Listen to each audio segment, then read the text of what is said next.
And we are back. You listen to the Keith Harris Show right here on WHLR1.com Hotline Radio, the #1 station on the net. And as promised before, we have this very talented gentleman on the phone with us today. I'd like to roll out the red carpet for the man himself. Listen, look, let me tell you, everybody, get ready, get comfortable, get you a seat. This he's busy. He's always busy. There's some projects coming up you want to know about. Matter of fact, he's been in some of my favorite shows, and we'll talk about that also as well. All right. Today on the show, Justin Michael Woods, actor, fashion designer, writer, film and TV producer in the building. What's going on with you, Justin? Hi, Keith. How you doing? I'm blessed, my brother. I'm taking it easy, enjoying the day. Look, it's Friday today, right? I think so. I said it. I just went through the same thing. I'm telling you, like, is it even Friday? The week has been crazy, and it went by fast. These weeks go by like 3 days now. Yeah. Monday, Wednesday, Friday. The weekend is a day and a half, and then we start over again. Exactly. Now, look, I guess, one thing I want to kind of jump into is you are so many directions in the industry right now. The interesting question to me is, where did it all begin for you? Because listen, and I'm sorry, I don't want to be long-winded on the question, but let me say this.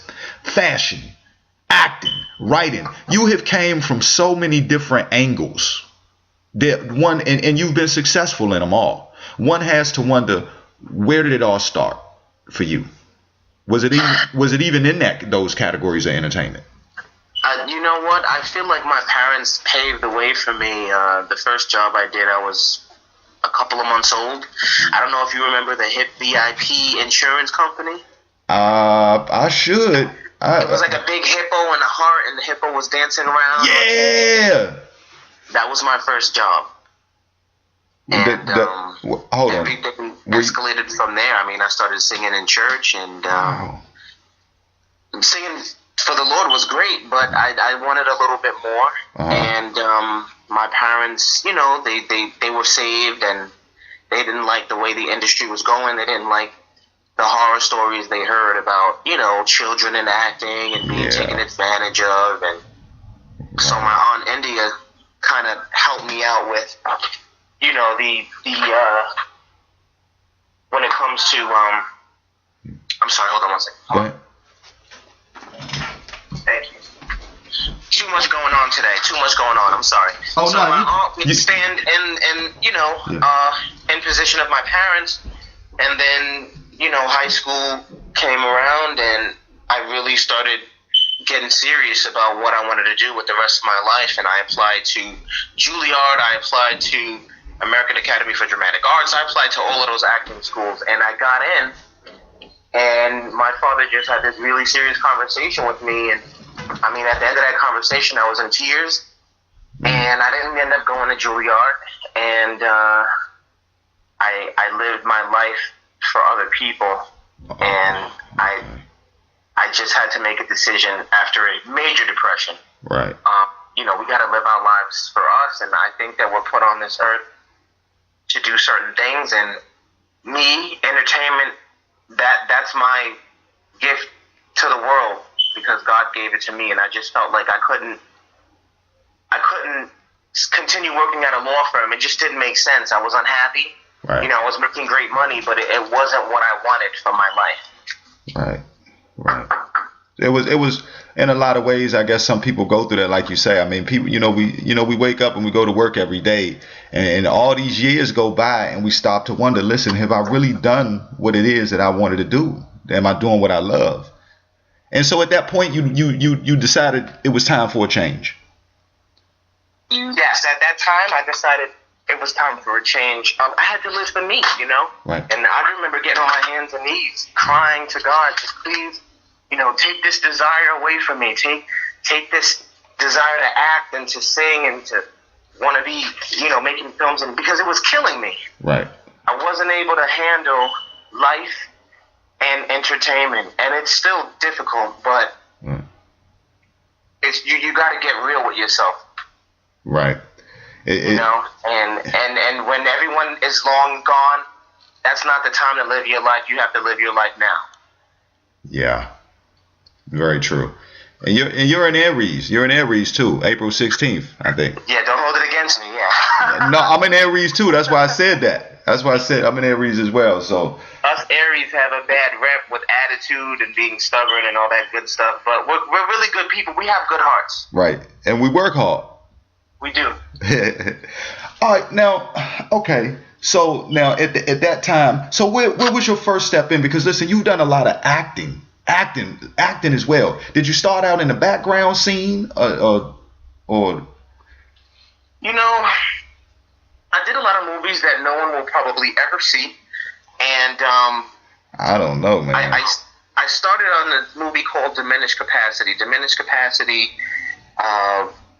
Let's see who was in that. Matthew Broderick, Virginia Madsen, Alan Alda.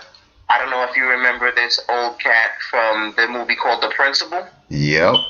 He was the bad guy. Yep. Look, hey, I don't want to put it out there. I got a little bit of age on me, Justin. Okay, yeah, Michael Wright. So I met all of them, and mind you, they filmed in my city.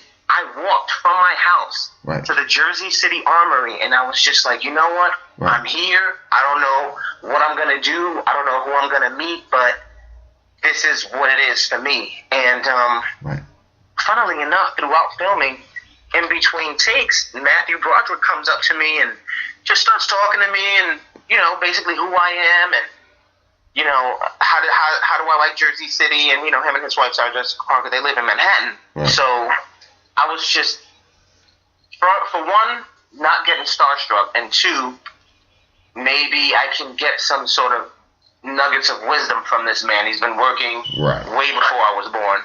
He'll always be Ferris Bueller to me. Right. But he just told me basically, you know, you have to be your own cheerleader. People are not going to understand. Your friends who have 9 to 5 and your mom and dad, they're not going to understand your passion. He said, there's something within you were born with, and you need to see it through. And that really was all that I needed. I mean, hearing this from a big Hollywood actor, I knew that I was in the right place. And I always spoke well with people. I'm a great networker. And 2008, I have to say, it started it all. Wow. Is that when you started Stonewall Films, or what happened in 2008? You know what? That's a funny story about Stonewall. I started Stonewall in 2014, but I met a young man on the set of New Year's Eve, that movie that Gary Marshall made. It was 100 celebrities in there. Halle Berry was in it. What? Man. Zac Efron, Michelle Pfeiffer, Sarah Jessica Parker. So you see the circle? It completes itself. Yeah. I met Matthew Broderick, and then it was through Sarah Jessica Parker I met my business partner. Gary Marshall put me and this guy together in a scene with Sarah Jessica Parker. She's on the bar, and people are really drunk around her. And they had me in a sailor outfit, and I was right in front of Sarah Jessica Parker, and some guy comes, he taps me on the shoulder, and then I move, and then the scene changes. That's the scene when she's speaking to Zac Efron. So, you know, we get to talking, you're working, you know, a week on set, 15, 16-hour days, you get to know people. Right. And this guy, he was business partners with a lot of people in the business. He's been producing music for over 20 years. And we both shared our just heartbreak and sorrow when it came to bad business and choosing the wrong business partners. And we vowed that we'd never get into business again. But throughout learning about this man and who he was, you know, he's a man of God. He's a stand-up individual. His name is Orion Phillips. And you know what? We got together and I said, listen, you produce music, I produce movies and film and television. Let's join forces. And we still didn't do it. I mean, it took about a year and a half. Right. Because we were scared. You know, it's a lot of money. It's a lot of money you have to invest to create a business. People think, oh, you know, I'm going to make a Facebook page and I have a company. No. You have to go through the Department of Treasury. You got to get a trademark. You got to get so many things. You know, your tax ID number and all of this. So, long story short, we opened up Stonewolf Entertainment. Our first deal was with Viacom. We have music placement for MTV, a show called Awkward. We've got 2 more songs under placement review, and we're turning out films now. Keith, we're producing. We got 13 films on the burners. We have 4 features, 3 TV series, and 4 shorts. And now, so, I mean, things are definitely happening, but I'm just trying to, humble myself and try not to work so hard, because there was a moment where I'd be calling my business partner from the ER. I would start passing out in the street. You need to eat, you need to sleep. And the thing about me is, I'll work, I'll forget to eat. I'll work, I'll forget to sleep. I'm doing what I love to do, so food and sleep is something that can be sacrificed. Man. But I'm learning to take care of myself. The older I get, my body doesn't bounce back the way it used to. But right.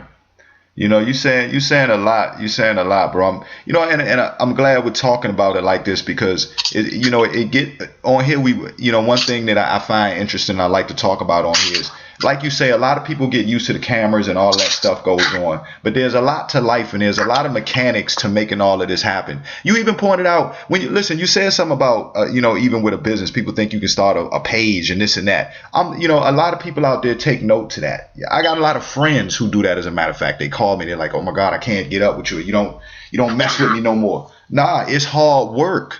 We don't, people see pictures and they see things like that and they think that this industry is just that. But there's a lot of behind the scenes, there's a lot of paperwork, there's a lot of meetings, conversations, contracts, a lot. And you really do have to take time out to yourself. So by time I can imagine, Justin, with all you do, by time you finish a day's work, you need that space before you can even take time to start, dealing with somebody else's issues. You understand what I'm saying? So it's like that. And you guys are how do you, with all the stuff you're doing right now, how do you spread it out? Are you working on so many projects at one time, or do you have so much still ideas in the making? What's current right now?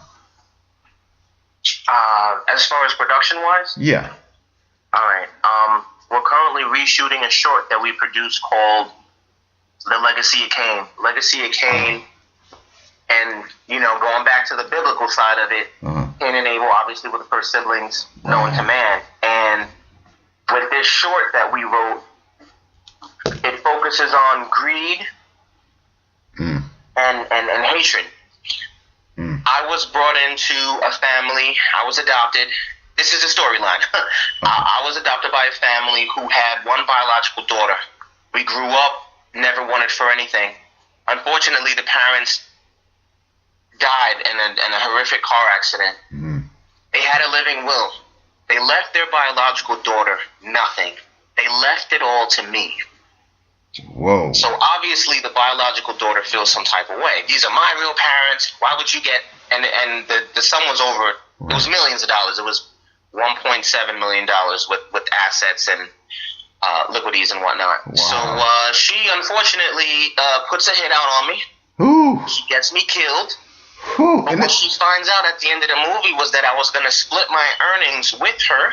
Well, not earnings, but my inheritance. I was going to split my inheritance with her, and I put a down payment on a brick and mortar facility because she always had dreams of owning her own salon. So I bought her own salon. She never gave me a chance to let her know she had me killed. And now she can't even get the bread now.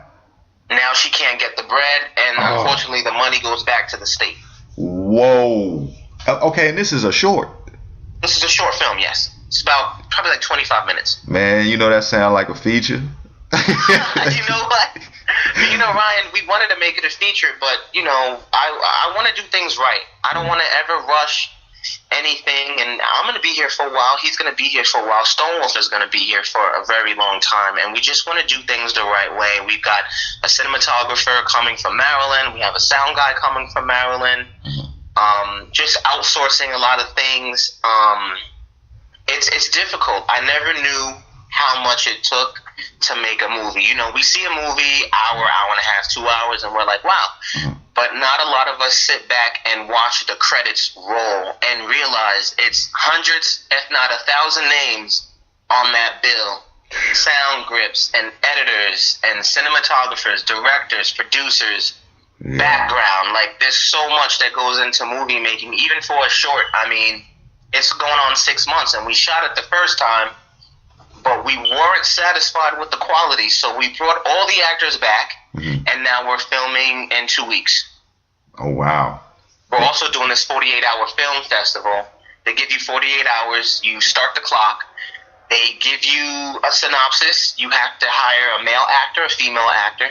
You have to put it together, shoot it, edit it, and then send it back to them within 48 hours, and then it'll be on, like, film festivals and things like that. Wow, really? Mm-hmm. And is that something that I guess you guys have been advertising? When is that coming up? Legacy of Kain is releasing in July. Okay. That's gonna now. Will it people be able to get it on Netflix or independent sites or? We are currently in negotiations with Amazon and Netflix. Okay. If that all falls through, there's always YouTube. I mean, I'm not a fan of it, but it is what it is. It's about getting that art out to the world. But there definitely will be a premiere in New York City. That's gonna be a good one. People gonna turn around. I know people probably say, like, man, I got to see that right there. That's gripping like that. Listen, just that plot puts something. It ties a knot in your stomach. It does. I wanted to write something that people could relate to. Not that we're all going around killing people for money, but we live in a day and age where it's a very selfish generation. It's all about what I can do for me, not for you. Yeah. Where do you pull your ideas as a writer? Where do you I guess you take experiences from life, but just where does that creative side come from? Oh my, you know what? I don't know. Living life, and my parents are always brought into parent-teacher conferences, and Justin and he has a very vivid imagination. Writing always came easily to me, and my dad and I would always go back and forth because he's like, yeah, you want to act, you want to sing, you want to produce music, and that's good, but you're a writer, Justin, you're a writer.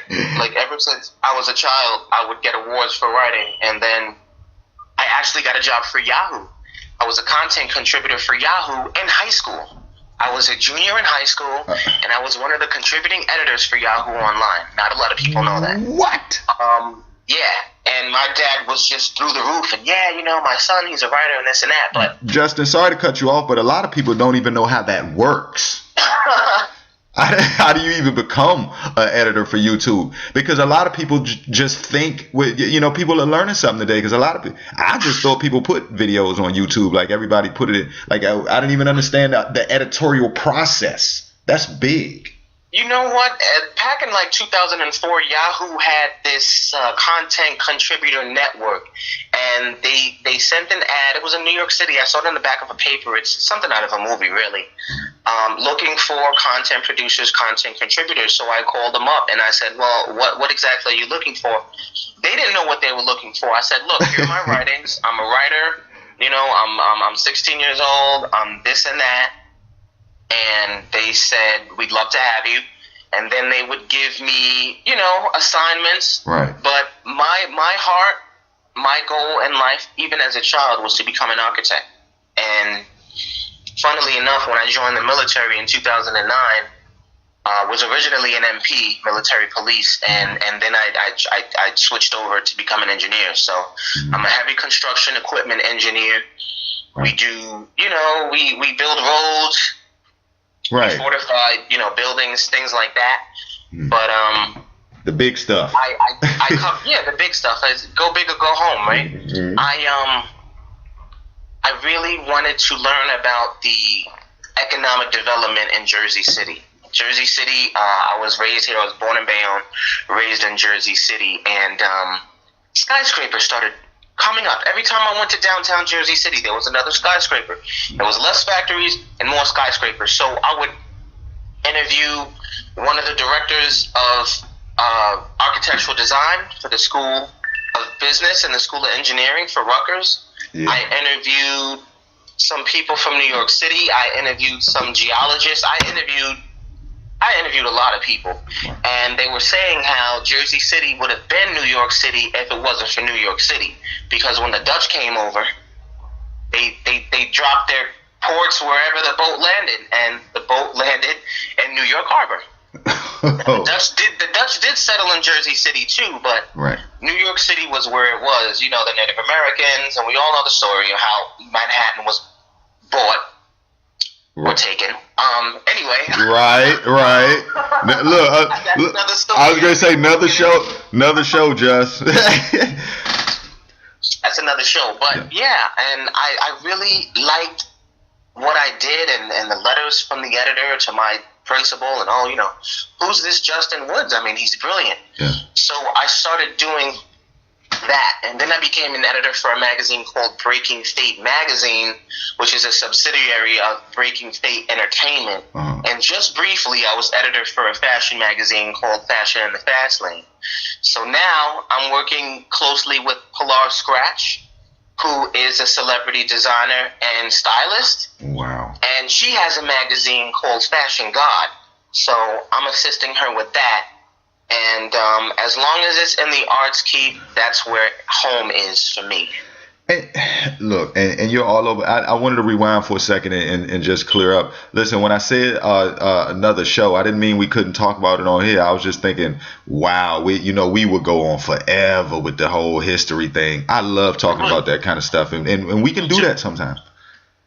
I'd love to. Absolutely. Okay. Now, I want to touch on this because you're also, we're going to bounce all over. Let's talk about the fashion for a second. Okay. Did you, being in this industry, did you just get the love for the clothes, or did you look at some of the people in the filming and say, I think they should be wearing something else, or, is it you?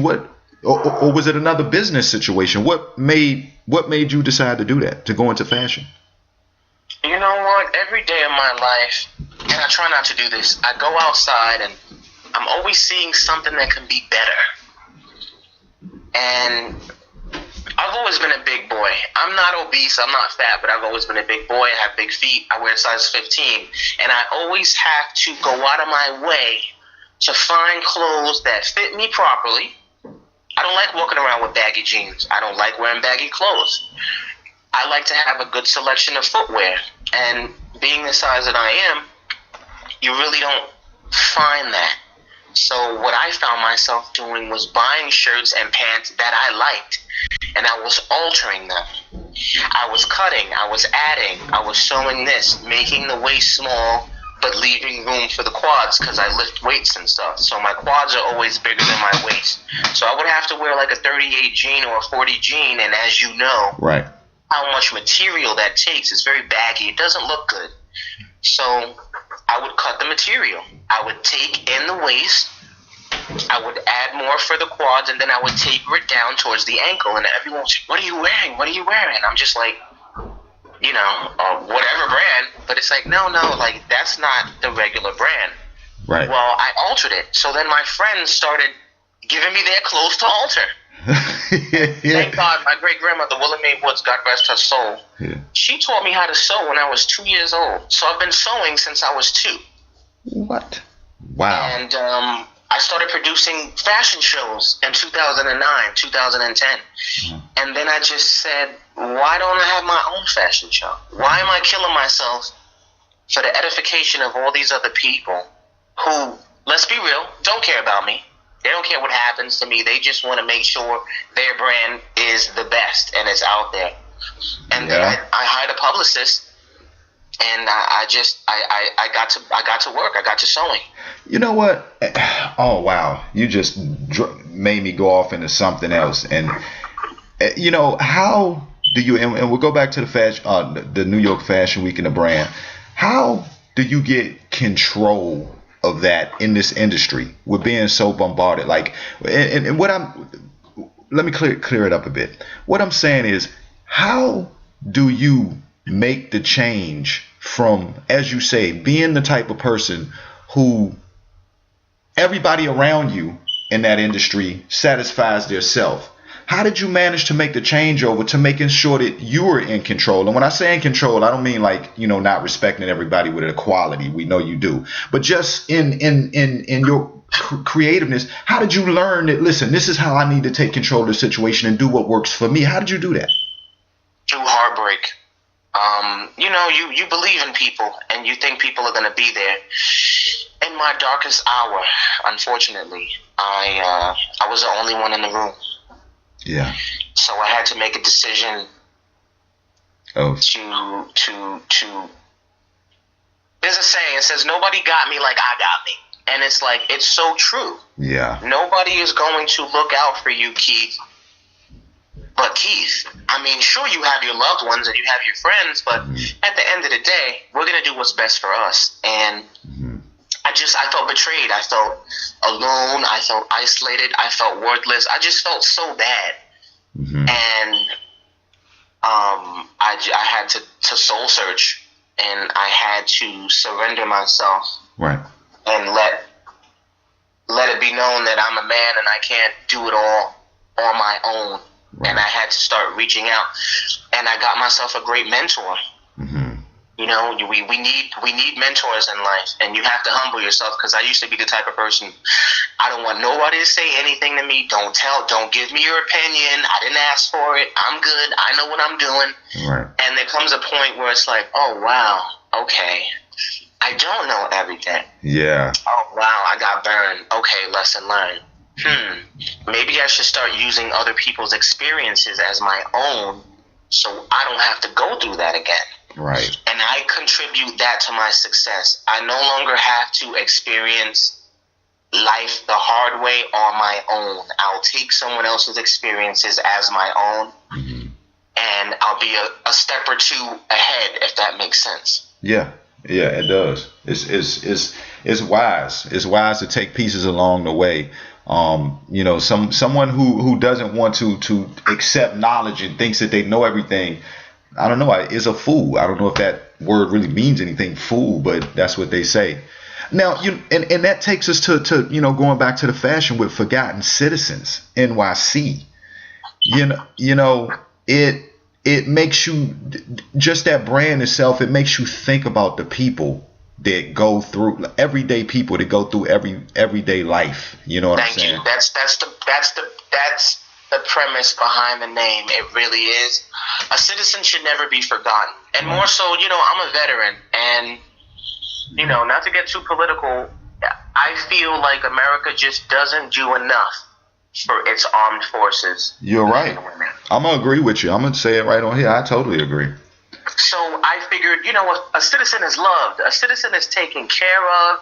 A citizen is someone who's been with you from the very beginning, and they work hard arm in arm with you to make sure it's a better society. So Forgotten Citizen NYC is, you know, I walk past these people in Manhattan every day, and I start to look at their faces.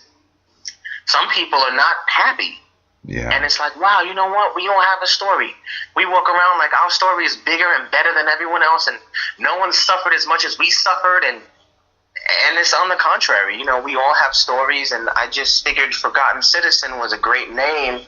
Yeah, it because is. we forget the stories that people have to tell. Absolutely. And the brand is you're going to be making a debut at the New York Fashion Week? Yes, in September. Wow.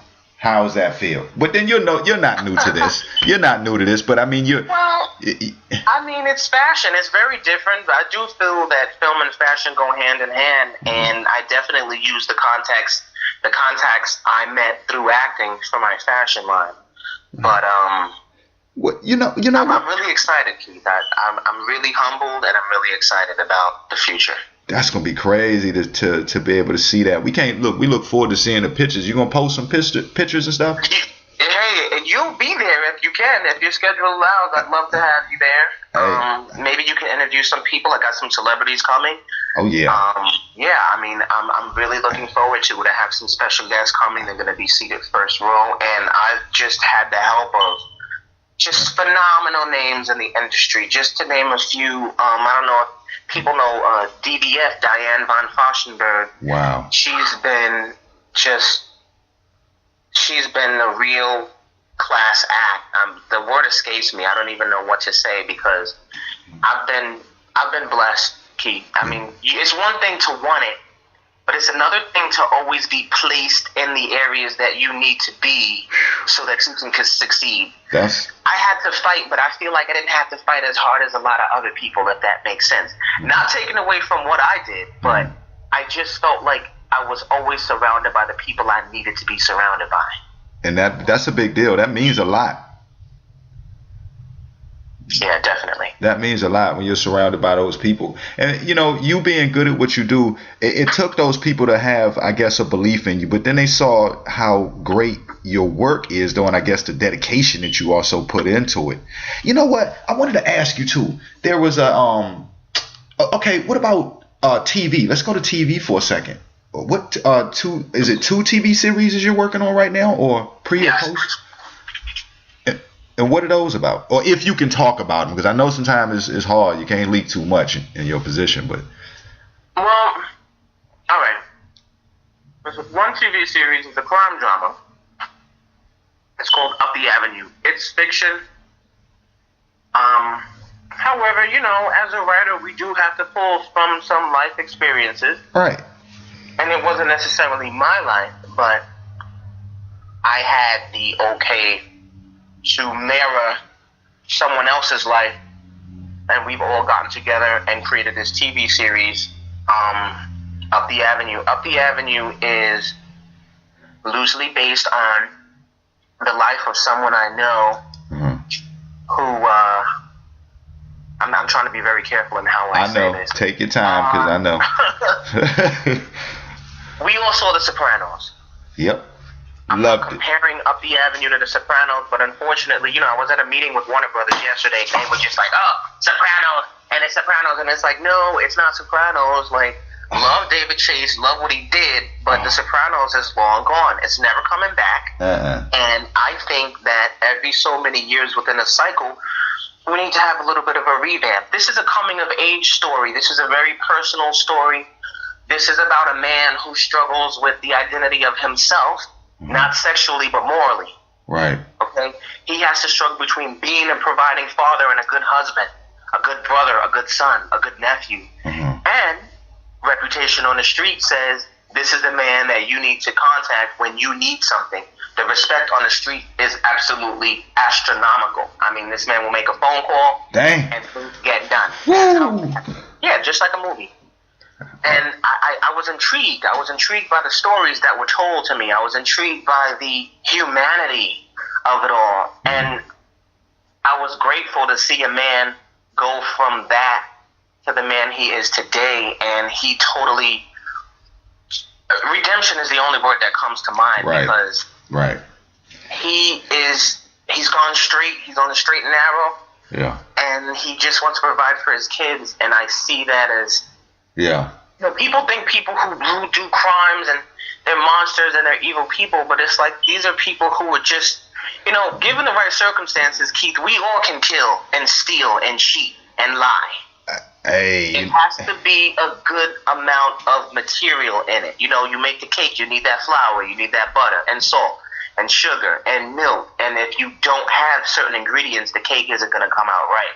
And I feel like certain individuals are out there. Unfortunately, life just keeps kicking them when they're down. And you know what? I don't know if you've been there, but I've certainly been to a point in my life where I felt like I had nothing else to lose. Man, look, I was just great. I was going to say, listen, that's a real story. I was going to say, just a lot of times where we come from, where we're at today. It's crazy because then and I'm sure that this character is going to face this in your show too, where there's also that line between, because when you want to cross over, you also have those people on that other side who still don't want to accept you. All the time. So it's going to still make it even harder for you. So yeah, I totally been there, man. Look, I live it. You know what I mean? The changes as we get older, as you say, you grow when you get older, and you turn into positive people. But hey, a lot of times everybody's not accepted that way. That's going to be a deep one. Now, so many people are going to relate. Listen, man, that's an East Coast story all the way. I know everybody's going to love it, but that's East Coast right there. I'm an East Coast guy. I love that, man. So each episode starts in modern day, Keith, and then we're going to go back. Something's going to happen to him, and he's going to have a flashback. And then we're going to go back, because I don't like telling a story until laying that foundation. So, opening scene is, I'm sharing a lot right now, but opening scene is the main character driving down the GSP, driving down the Garden State Parkway to Atlantic City. Hey, hold on. Time out. I'm gonna stop you right now. Hold up, because I just thought about something, yo, and I understand your position, because I just thought about something. You know, the conversations that because you do. Listen, everybody, and I'm gonna say this. Don't sleep. Justin does big work, and he knows big people. So before you give us that opening line, man, don't you sure you want to do that? I mean, that opening scene. You sure you want to do that? Ain't it? Because I don't want nobody calling you like, Justin, you done gave away the. So. You know what? All right, I'll paraphrase. All right. Main character driving down an unnamed road at New Jersey. There you go. He's on the road. And you know, he gets to this hotel and casino. A fight ensues. Some words were thrown out from a rival organization, and the flashback happened to the main character with his mom as a boy in the store. And this is where the defiance comes in. He wanted some candy. Mommy couldn't get it, couldn't afford it. The shopkeep is hounding her. Man, you gotta pay for that. You know, man, your son's you gotta pay for that. You gotta pay for that. Heart-wrenching. Little boy throws the M&Ms at the shopkeep and says, you know, take your effing M&Ms. Yeah. And that is the start of the man that everyone will soon come to know through this TV series. Hey, and if anybody can make you do it, it's mom. Mom always wants you to do right. I don't want people to take that the wrong way. But if any, you know what I'm saying, street people understand, if anything make you go get it, man, it's the look in mama eyes. You understand what I'm saying? Yep, always, no matter who you are. Yeah. Wow. Everybody can relate, man. That's gonna be a big deal right there. Holy cow. Is there any ETA, like maybe 2017, looking at a release for that, or up in the air? Yeah. Up the Avenue is releasing January 30th, 2017. Okay. Wait, let me get my pen. January 30th. Put that down. Listen, are you going to be doing any acting in this one yourself, or? You know what? It's so hard because I've kind of backed away from acting, and I've put my producer, my writer's cap on. Okay. You'll probably see my foot or my hand in this episode or two, or I'll be a receptionist or something. But right. I don't even want this to be about me. It's about the story. I want people to relate because I speak to a lot of people. I used to mentor for Big Brother, Big Sister, and all the kids who I mentored would always tell me that they felt like no one understood. Right. Yeah. So my goal for this TV series is, I don't care, white collar, blue collar, CEO or cashier at Acme, I want everyone to relate to this TV series because it's a very human experience. There's going to be laughs, there's going to be tears, but there's going to be that nostalgic, I remember that, and that reminds me when my granddad and my grandma, I want people to look back in their lives through watching my TV series. Right. I want that feeling of nostalgia. Okay, and now, and not to get too, well, okay, I guess I can't ask where people will be able to watch it later on, maybe once you guys get your, take care of the tech. Yeah, because we're under negotiations. I don't know which way this, I don't know where the cards will fall. Right, which way it's going to go. Now, also, can we expect, because you do so many things, what about wardrobe? Because you know what, and because I noticed that, I'm like, all right, you're doing the films and then you're doing the fashion. So is the plug for the clothes in the film industry, in the TV? Hands down, yes. It is. I know the people in up the avenue are going to be fly. They are. I'm working with some really, really great designers. I'm working with some great seamstresses. We're getting deals on material because, this, to go back into the late 70s, early 80s, this is considered a period piece. So I'm looking for the car collectors now. I'm looking for the graphic designers. I'm looking at old New York Times, newspapers and old magazines from New York City to kind of replicate this Brooklyn backdrop. Right. But yes, Forgotten Citizen is definitely going to be a part of the show. How is the casting and finding models? I mean, you probably have a team to help you, but finding the models and to wear your designs and casting for people to be in projects. One hand kind of washes the other, I suppose. Do you ever get lucky and find sometimes people that are maybe triple threats, or people who can do both? Yes, I recently got in contact with a model actor named Gage Reed. He's from Texas. And, thank God for social media, because if it wasn't for that, I wouldn't have found him. Right. Long story short, I've already cast Gage in several of my projects, including Up the Avenue. And, drum roll please, he will be on a digital media billboard for my fashion line in Times Square in August. In Times Square? In Times Square. For all of you who have not been to Times Square, that's probably only the biggest place to get your billboard put at in almost the world, definitely America. So, you know what I'm saying? Wow, that's crazy right there. Is he excited about that?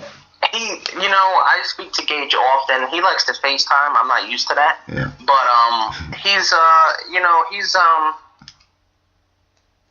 a really good guy, and I like the fact that he's not from New York. Unfortunately, people like us, we're a little jaded. I know I am. Yeah. I met one of these celebrities at an event. The Glam Father, William Edmonds. He is the head hair and makeup beauty coordinator for the whole franchise for Love and Hip Hop. And It's funny, he's going to kill me when he hears this. Yeah. But he said, Justin, I thought you didn't like me. And I said, why would you think that? He said, I came up to you, I said, hello, you just looked like I was bothering you. You didn't want to say anything to me. But that comes from being a New Yorker. Like, that comes from not people. You don't want people to mess with you. I'm on a train. I'm on a 6 or whatever. Yeah. I don't want you to speak to me. I got my earbuds in. I got things to do. Please don't speak to me. And people are always speaking to me. Oh, what size is your foot? What sneakers do you wear? Your teeth are so white. Oh, weren't you that cop in that TV show? Like, people are starting to recognize me now. So now I'm being a little cognizant. All right, be a little nicer. Like, it's not about you, Justin. Like, put a smile on somebody's face today, even if you feel like you're going through like hell right now. Yeah. So, because you're more cognizant of it. But yeah, going back to Gage Reed, I'm so grateful that our paths have crossed. This kid is a triple threat, and he just launched his own agency in Texas.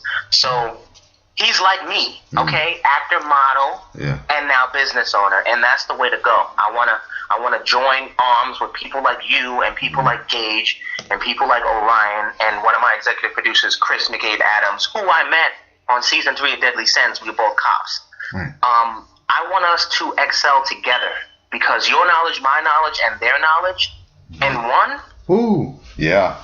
It'll be no stopping us, Keith. It'll be no stopping us. That's right. And that's my philosophy for life. I try to be a team player. Yeah, a lot of people. Speaking of the acting too, where can we go find? No, because I know there are no favorites. I know you love them all, but where can everybody go find some of the films, projects that you've acted in, to check those out? Because I looked up, I couldn't find the dang reel. I tried to find the reel, and I couldn't. You know what? I took everything down, Keith, because I'm such a perfectionist. I'm like Johnny Depp. Johnny Depp will do a movie, and he won't watch the movie. And I went out of my way. I had my publicist, and I hired some people to take anything down that was of multimedia of me. Okay. But what people can see is if they just type in keyword Stone Wolf Entertainment, spelled exactly how it's said. My first short, Bitten, that I executive produced with my business partner in association with Stone Wolf Entertainment and JMW Media, along with Kristen Phillips and Emily Jones. I feel like I'm a lawyer now, because there's certain things you gotta say. Like, I can't just say Bitten without saying, the executive producer and this and that. But Hey. They can see that. You know, we got a couple of likes. We got a couple of feedback. Like, I'm getting some hate mail now, but that's fine. Like, that comes with the territory. That's they right. Say, what, new levels, new devils, and I don't like using that word because I don't like speaking things into existence. But I have to say, Keith, to you and your listeners, and you know this, being a successful man such as yourself, you get to a different level in life of success, and a lot of other different things start happening to you. Yeah. And it happens to you to discourage you. Yeah, you're right. And you just like, where the hell did this come from? Why is it happening? And why? Why is this happening now? Yeah, definitely. Hey, you know what? And listen, everybody go check that out. Like you said, type in Stone Wolf Entertainment. Listen, I was watching that and I didn't get to finish it. As a matter of fact, I got to the part, I don't want to give it much away. Everybody go see it. But where the guy woke up, he woke up. And I'm gonna finish watching, but he woke up. I think he had been drugged. I don't know what happened to him. I don't want to give it away, but he something happened and he woke up. That's my business partner. That's Orion. Huh? That's Orion. That's my business partner. Oh, that's him. Yeah, that's him. Hey, kudos to Orion. You did a great job. If you're listening out there, wonderful acting. But yeah, so what I have to do is I got to go back and check it out, finish watching it, and see what happens after the part where he woke up and he didn't know what happened. But it looks like it's gonna be interesting. That's the climax of the film, so definitely go back and finish it. It's a really short film. It's under 10 minutes long. Right. I try to, unfortunately, this generation and the world, attention spans are like goldfish. So for me to put a 60-minute short or a movie on YouTube, not a lot of people are going to watch it from beginning to end. But if I keep my shorts under 10 minutes, I think I'll get a lot more viewers. And my business partner's baby brother, Christian, myself and Orion, we're going to start producing 60-second shorts, and we're going to upload that on YouTube to build viewership, but also have a message behind that. It's going to be like a 60-second, not tutorial, but like a 60-second. I know. The word escapes me. Yeah, I know what you're saying. I'm seeing it in my mind self. It's like I get what you're saying. One of those things where for 60 seconds is real fast and you can get the message. Like you get it all wrapped up in 60 seconds. Exactly, yes.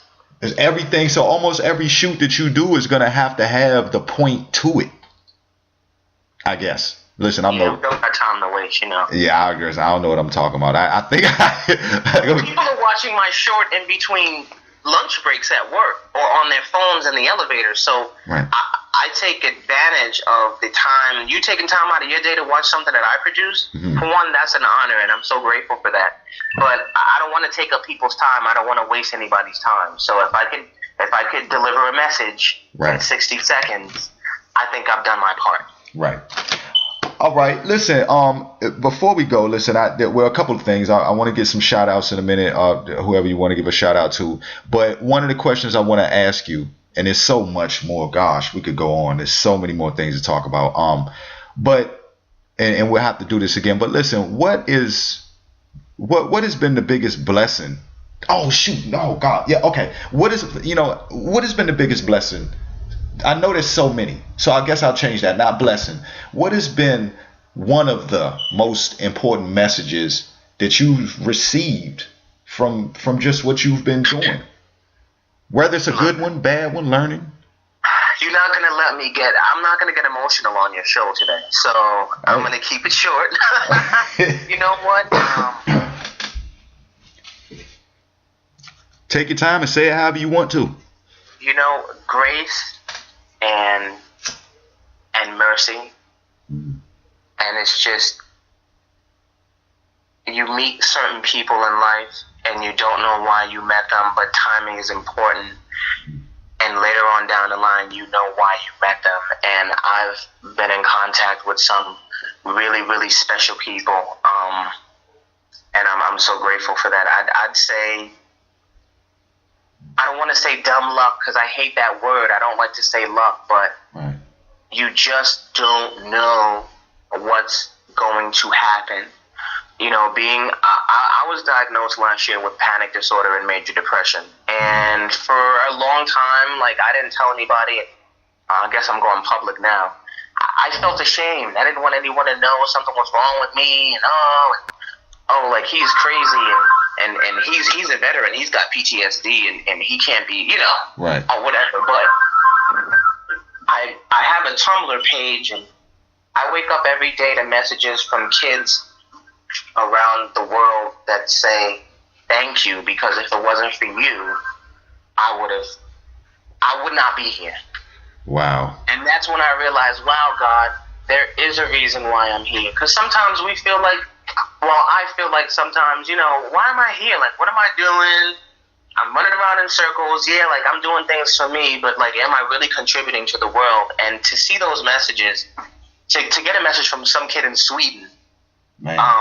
It's very special. So I just want to use my life as an example for other people. Like, no matter what you go through in life and know how far you fall, there's always an opportunity to make your life better. That sun is going to come up tomorrow. You have breath in your lungs. You have a chance to make your life better. And I just want to give everyone that little ounce of hope, because when you lose hope, it's not looking good for you.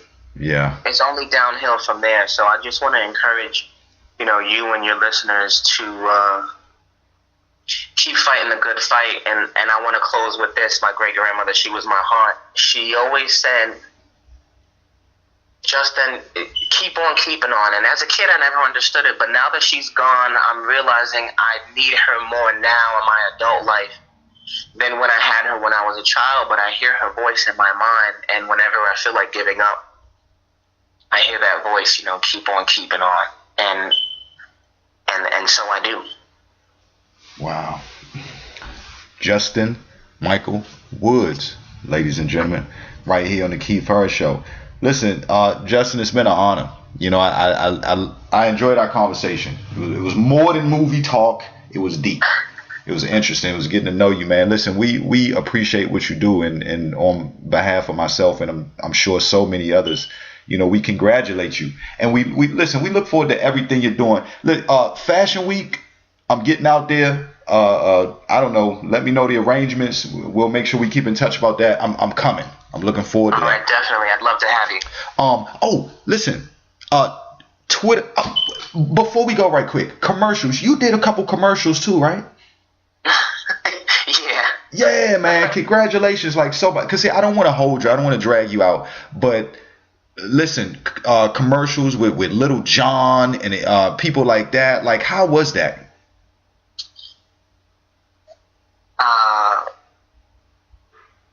Learning experience. Right. A learning experience, because people see a character on television and they think that when they meet this character on the street, that's who they are, and it's not. Right. And Little John, we were doing this little snippet for Hip Hop Honors on VH1, and Tracy Morgan, he told me to stop doing what I'm doing right now if I don't see myself doing this till death. And I just feel like, wow, like it was a little bit of words, but man, I'm always getting these key points of nuggets of wisdom from these really, really, really well-known people in the industry, because, we all see a little something within each other, and who's with it and who's not. So, for the people who's not with it, it's time to find something else, but there's certain things that you want to do till death, and this is definitely one of them. Right. You know what? I learned some things from you today, Justin. Just keeping it 100. You know what I'm saying? Like, and just even some of the messages. You know what? And a lot of people don't do that. And I want to thank you for that. I want to in particularly thank you for that too. For even taking, and that's the significance, for even taking time to even pass on some of those different messages that you got from the people that you got it from. You being able to pass it on, because I'm sure a lot of people heard some things that you said today that I know it went on in the back of their minds, and they can take it with them tomorrow. So we all thank you for that, man. Listen, what's your Twitter? What's your Facebook handles, your Twitter handles, and where can people follow you at? All right. For Facebook, it's www.facebook.com/CityAct, so CITYACT. Twitter is J_M_Woods, my name. And for Instagram, it's at D as in David, Z as in Zebra, TV. So J Woods TV. The O's are zeros because I like to separate myself from the masses. But right. Absolutely. All right, let's everybody make sure you check them out. Also, in case you tuned in late, which I always say you should have been here from the beginning. In case you missed any a little bit though, this conversation between Justin and myself will be posted on social media for full playback purposes a little bit later on. I also wanted to give a shout out. Big shouts out to Jose Maisonette too. You know what I'm saying? Big shouts out to him. I want to take time. And he wanted to tell you what's up too, Justin. Also, I want to send him a shout out to his daughter. He's at an event for her, so congratulations to her today and stuff like that too. Real quick before we go, any shout outs, Justin? Well, I definitely have to shout out the Keith Harris Show and WHLR1.com. I'd like to give a shout out to Stonewolf Entertainment and my right hand man, my brother, my business partner, Orion Phillips II.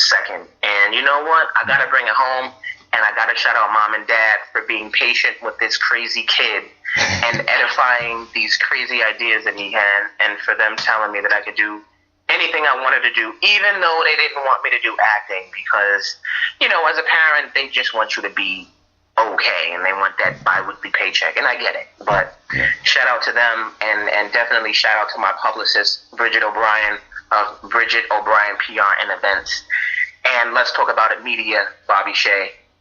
Keith, again, it was a pleasure. Thank you so much for your time. Thank you for having me, and I look forward to our next show. Absolutely. It'll be soon. Awesome. All right. Have a wonderful day. Listen, is it started raining up there again yet? Yeah, it's pouring over here now. Oh, that's what's up. Well, go enjoy your peace while you got it, my brother. I will. Thank you so much, Keith. Have a great weekend. You too. All right. Everybody out there all across the land, Justin Woods. Wonderful conversation. One of the best I've had in a long time. Absolutely. Make sure you check him out on the social media sites. We'll keep you posted on all the upcoming stories, all his projects. Lots going on. You're gonna see him anyway. You're gonna see him. You can best believe you're gonna hear from him. A lot of noise coming from their direction. So big shouts out to Stone Wolf Entertainment and everybody out there. And big shouts out to the whole East Coast, NY, all the way up, down to the bottom. Big shouts out to FLA. Also, big shouts out to the West Coast. Everybody up top. Everybody all over the land. All right. Make sure you keep it locked right here on the #1 station on the net. WHLR1.com and the Keith Harris Show. Let's get back into some music.